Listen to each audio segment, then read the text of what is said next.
Are you doing the intro? Am I doing the intro? I think it's you. Is it episode 10? Yeah. Yeah, episode 10. So we did 8, we did 9 a few weeks ago. Yeah. This is episode 10. Oh, just adjust the cups slightly. Oh, we used the same cups. Yeah. 3 weeks in a row. They'll never know. So, hello and welcome to episode number 10 of the Still Wondering podcast. I'm Matthew. I'm Chris. And we're still poking fun at being 30 and still trying to figure stuff out. And today we are talking about money management and making the decision to buy something.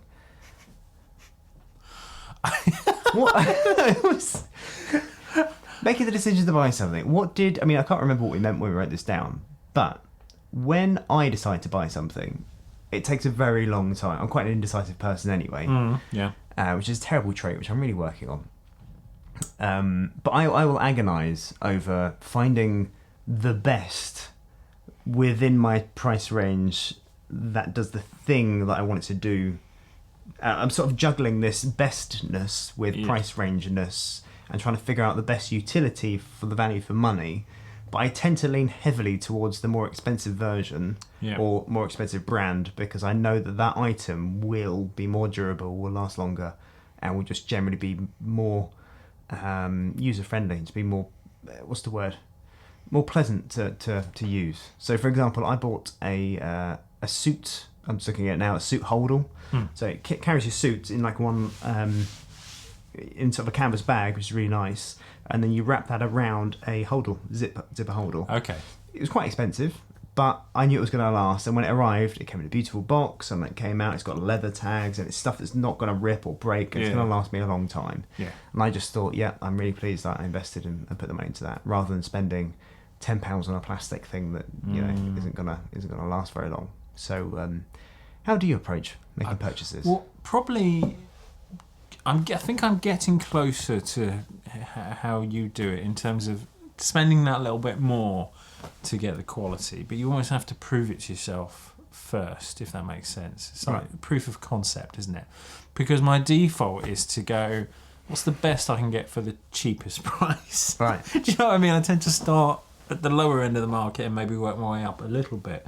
But what I'm learning to do, and I think this is part of getting a little bit older, is more like Dad would say. He would say, buy cheap, buy twice. Yeah. It's worth getting a good one of whatever because it pays dividends. And I think I'm finally learning that being cheap normally does mean you buy rubbish and it breaks quickly, or you have to buy it again, or whatever like that. So I'm slowly moving towards being better at making those decisions and spending less time doing it.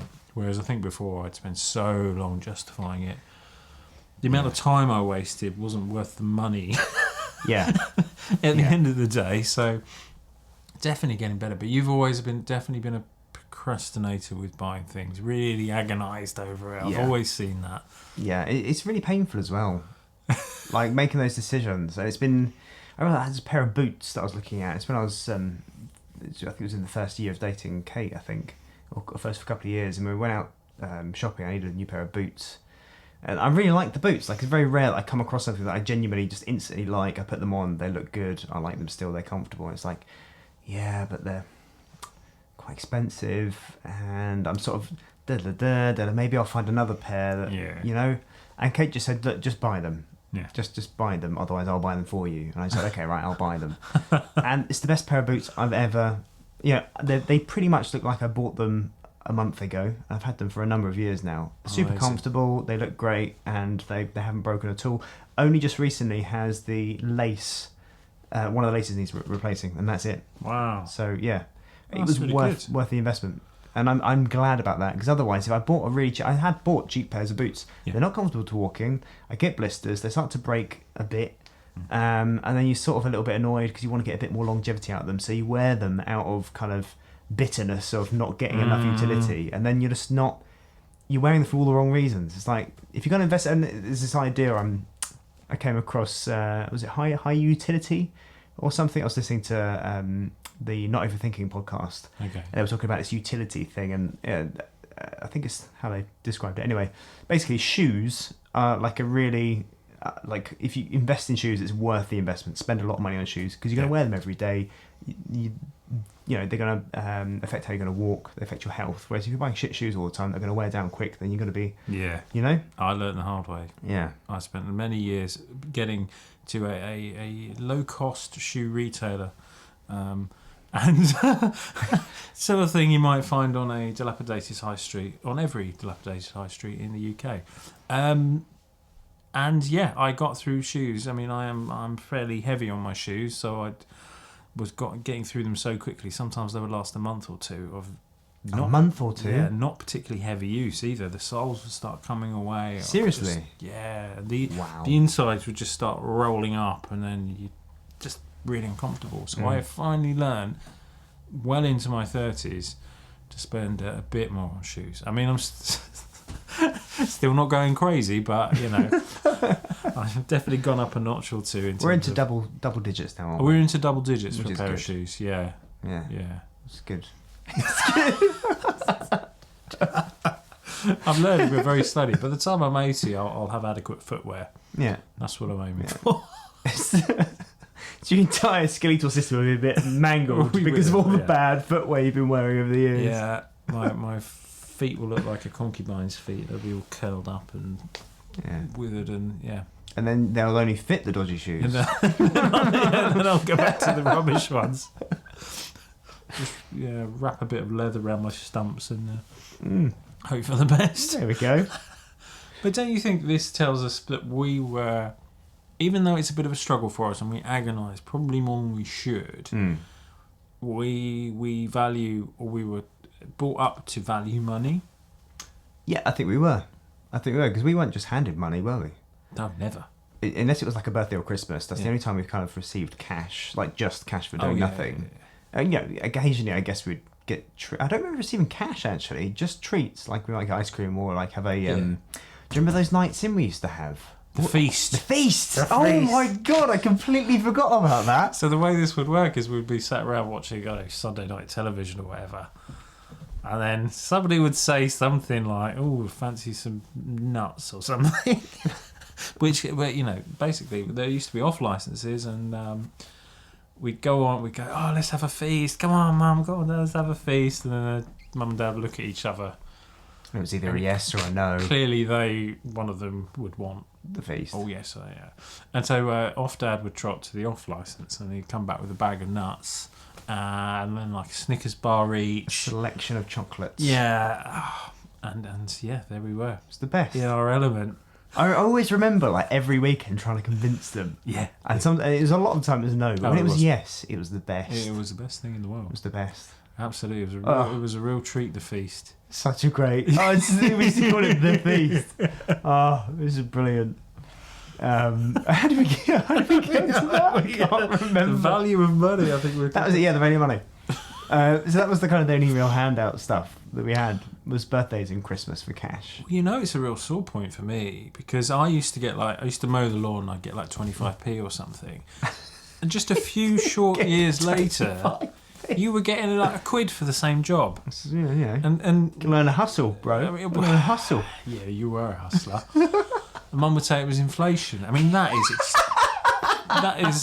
is like interwar Germany inflation. Did she say inflation? Yeah, she said it was inflation. How old were you? Well, I was. You were a few years behind me, 5 years. But you don't get 75% inflation. Yeah, but how is a child meant to know what inflation is? Well, I didn't. I just probably accepted it at the time. Said, oh, it's inflation. You went, oh, okay. And then as I got older, I learned what inflation was and went, hang on a minute. This is bullshit. Yeah. This is that doesn't check out. If you want to talk about inflation, you could have done it properly. Get a calculator out and fixed the amount you got compared to what I got. Fix it to the government's base rate over the years. Maybe added a small amount, like you would for a mortgage, to get a fair outcome. Yeah, I just hustled, I think. But I'm over it. I don't think about it anymore. It doesn't bother me anymore.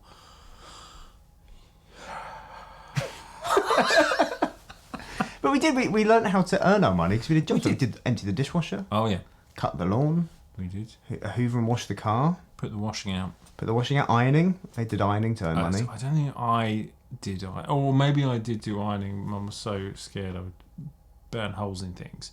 I didn't do it often. I think you might have got that more. I did the ironing.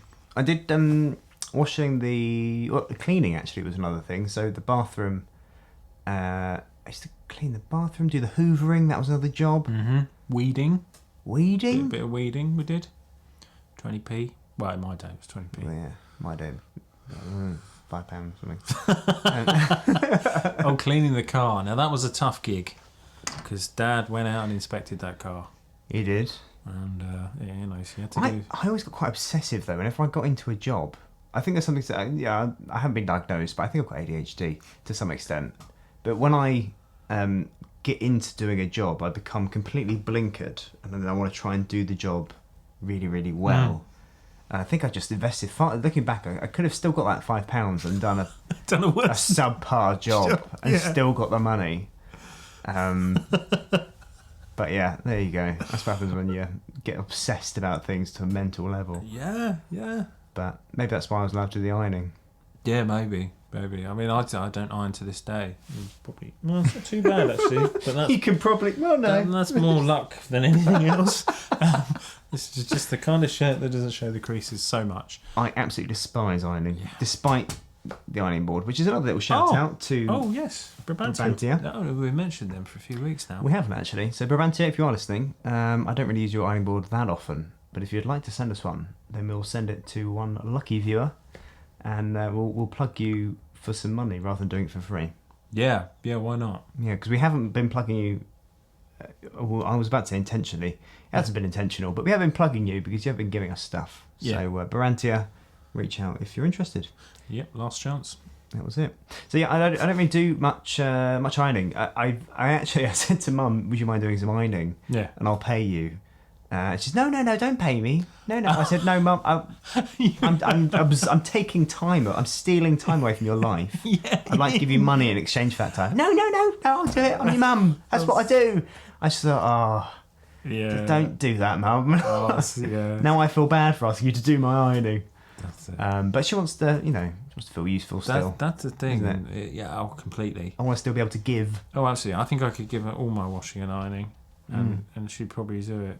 I just couldn't do that. I just don't do any ironing. No. But ironing is incredibly boring, time-consuming, and whenever I need a shirt, it's always last minute. So I have to try and find a shirt that has been ironed that I haven't worn for a while that's still in the cupboard. Oh, yeah. So, I can't do that. And at the moment, I've also got these sweat-proof shirts, which means I can go to a gig and the shirt comes back and it doesn't smell with no sweat. Yeah. Poured into it at all. So I can get away with 2 or 3 wears with a shirt. That's good. So yeah, getting sweatproof shirts was there's an affiliate link down below, by the way. This is cool. LJ shirts. They're not LJ. There's the link down below. You'll find it. I bet they'll be well chuffed with that glowing endorsement. LJ is where I get my hair cut. LJ Hair and Beauty in Cambridge. Oh, is it? Oh, I've heard they're very good. Yeah. My squeaky clean hair. Yes, your hair looks great. I forgot to mention. Thank you very much. What was the name of that barber? It was LJ Hair and Beauty in Cambridge. LJ or was it the Light Cinema? If you want spangly clean hair with sharp cuts, check out LJ. Do you get your hair washed when you have it cut? I do. Wow. LJ. That's L&J. Oh, that's a really. They do a great job, L&J. Yeah. No, LJ. LJ. Yeah. In Cambridge. What was it? The cinema. Yeah. Yeah. Brilliant. Oh, I was admiring it. And as I came in, actually, I did think to myself, that's Emma J. LJ. LJ. Yeah. That's what I thought. Did you? Yeah. Yeah. I go to Just Cuts in Haverhill. Just Cuts? Yeah. I went to the Turkish barbers, but I was getting fed up with them. Why? Well, when they first opened, there was like 3 that opened all at once, and you went in, you got straight away a cup of coffee, a cup of coffee, and a free wet towel. Yeah, free wet towel. But then just over time, all that's gone. Oh. And just barely even talk to you now. Just sit on the chair. I just thought, actually, I'll go somewhere. I'll try somewhere else, and I went to Just Cuts in Haverhill, and yeah, lovely, great cut, and lovely lady chatted away. Really nice. Do they wash your hair as well? Oh, no. Or are they just cuts? Just cuts. Just cuts. Yeah. Clues in the name, yeah. Right. Fair enough. She probably would, but it'd probably charge more. You say that like she probably would, but you'd have to go out back into like the sink. That's right. Splash some water on you. Yeah, all right. Come to the staff toilet then. Yeah. I haven't got any shampoo, love, but you got some hand wash. Hand wash. Yeah. A bar of soap. That's right. Really squeaky hairs. Ow, it hurts. Why does my scalp itch so much? Where's the toilet paper over there? Some bleach in the corner. Yeah. Oh, so it's just cuts. It was just cuts, yeah. Yeah, fair enough. Good value. Good value for money and very friendly service. I doubt they've got a website. So you just have to come to Haverhill. It's between the sort of, one abandoned shop and another abandoned shop. It's just cuts. Literally on that street. It's just cuts. It's just cuts. It's just cuts, yeah. There'd probably be a dead body in the alley somewhere. Yeah. Somebody that asked for their hair to get shampooed. Yeah. That's No, it just cuts. Did you read it? Yeah. It was in the name, dickhead. As a result of that, we're not going to punch you. We're just going to cut you. Yeah. So coming back to the value of money, Yeah, because you could wash your hair yourself, couldn't you? I could. So I get right. I've been getting my hair cut at the same place for maybe 10 years. Oh, okay. Possibly longer. But basically, a friend of mine started dating a girl called Fiona. She worked at LJ. I started getting my hair cut with her. And she's done this deal with me where I get my hair cut for a reduced fee, significantly reduced fee.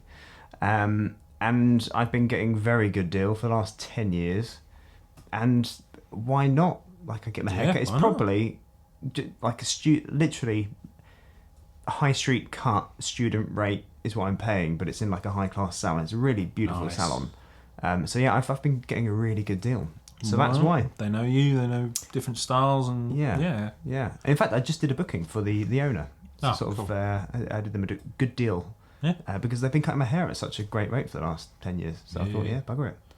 So yeah, that's why I could do it. If I didn't have that deal going, I wouldn't be able to justify spending that much money on my hair. Yeah. I just couldn't because it gets cut too frequently. In fact, I've got a hairdresser's appointment tomorrow. Yeah. At LJ Hair and Beauty, opposite the Light Cinema in Cambridge. So yeah, how did we get onto this? Spending money. It was spending money. It was appreciating the value of money and how we were taught, I think, to be respectful of money because it was time when we were kids. We weren't like poor, but money was a factor. We didn't go without at all, but there was definitely a factor, and so we probably just heard money being talked about in a fairly cautious way. And that probably just influenced us, probably just to take. And I remember Mum trying to explain mortgages to me when I was a kid, like not when I was like really young. 3-year-old, got a mortgage to pay. I was in a high chair. Eat your dinner. Eat that carrot. Got a mortgage to pay. Got a mortgage to pay. But I remember trying, and I couldn't get my head around it until I remember, I don't know how old I was, 9, 10, 11, something like that. Trying to understand that you just had this debt until you died, sort of. Really shining a light on the future. You go, so if I'm lucky, I get one of these mortgages, is what you say. If I work really hard, I then get to put that around my neck for the rest of my life. Yeah. Great. I'm looking forward to adulthood. And it's 6 times what the parents would have had for a mortgage in comparison. Oh yes. By the way, the houses you buy will be in the hundreds of thousands. we bought this place for 20p off Margaret Thatcher. It's now worth 100 grand or whatever. Yeah. But you kids, no way. Oh, God. we spent 30 years paying a mortgage off just for a laugh. Yeah. Yeah, good luck on the property ladder, let alone anything else. Yeah. Oh God, absolutely. Oh God, one day I'll be lucky. Renting for now, happy with that. But yeah, getting on the property ladder seems almost impossible for anybody my age. Oh, absolutely. Unless they're in a couple. There are a number of friends of mine that are married in couples and they've managed to get on it. But I don't know. I can't think of anyone who is single and has their own property that are in my age, coming up from school, though, that sort of crowd. Yeah. Because it's just impossible. Unless they live in like Wales or something, then fine. you're going to get away with it, but nowhere near here. Yeah, it's the same. All of my friends, we all moved out of Cambridge because just living in Cambridge wasn't an option. Which is kind of a shame because we all grew up in Cambridge, but we live outside of Cambridge, and mostly sort of coupled up, living in that kind of 20-mile perimeter around, so you commute in and out. Including myself. Yes, good fun. But when the podcasts take off and Brabrantia start paying us, well, we can move right in the centre. We'll have a penthouse. Yeah. We could share a penthouse. I think we'll each get our own penthouse. We'll be earning enough, won't we? Yeah, I think so. Yeah. You can have a penthouse in one place, and we can have a zip line going to the other place. That'd be so sweet. Would that be cool? But you can only... Could you go one way? You could probably set up two, so you get one way, and one the other way. That would be fine, wouldn't it? Yeah. Or a little thing you can press a button and it raises one end up higher than the other end. I didn't even think of that. That's a really good idea. You coming to mine, Matt? Cup of tea? No, I'll come to yours. Oh, okay. There we go. Oh, awesome. That'd be cool. I really want to do that now.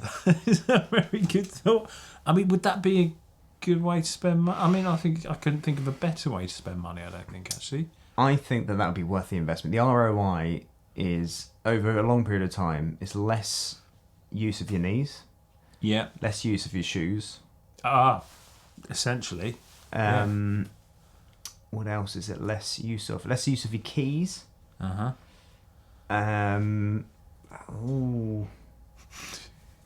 about it, isn't it? I'm just thinking, when you come to sell it, you're gonna be zip You'd lined. have to sell it to somebody that you knew. You both have to sell to two people that want to live in the same area. That want to live in the same area and would both use the zip line.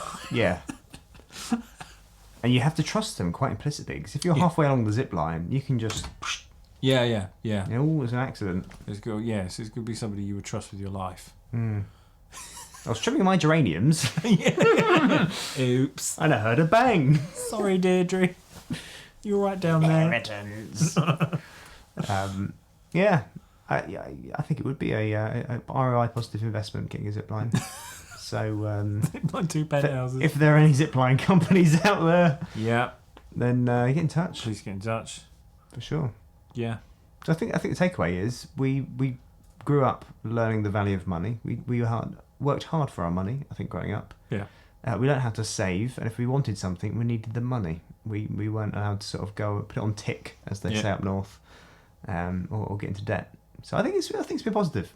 I think my approach to money has improved over time. I had to learn the hard way, got into debt a few times, but I now have a much more healthy approach to spending. What about you? I completely agree. Even though we still procrastinate a bit and agonise a bit, it's better that than be frivolous. Yeah. And throw money at things we haven't researched or looked at. I think it's the healthier thing to do is to assess what's on offer and make the best choice and learn that, if you do spend a bit of money, in most instances you do get what you pay for. I do think that's largely true. But be savvy enough to know when you're paying over the odds for something just because it's called a certain thing or made in a certain way, whereas actually another product might be just as good. It hasn't got that name. But we're both savvy enough as well to figure those things out. Yeah, I think that's pretty good. Nice. That's a nice place to wrap up, I think. Yeah. I enjoyed that one. Yes, me too. Reminded me of feasts. Oh, I know. That was a blast from the past. Yeah, for sure. We should do one night. We should do, we should. Have a feast. We could film it and then send it to Mum and Dad. Yeah. We're a feast. Remember this? Get caviar and lobsters. This is how you do it. Yeah. This is the classy way of doing it. Your boys have done all right. Yeah. Cigars. We'll pay them off next month. Instead of an ironing board, we'll just have a hooker. Prostitute with really high class. We'll keep the mugs though. One over each breast. There we go. One per tit.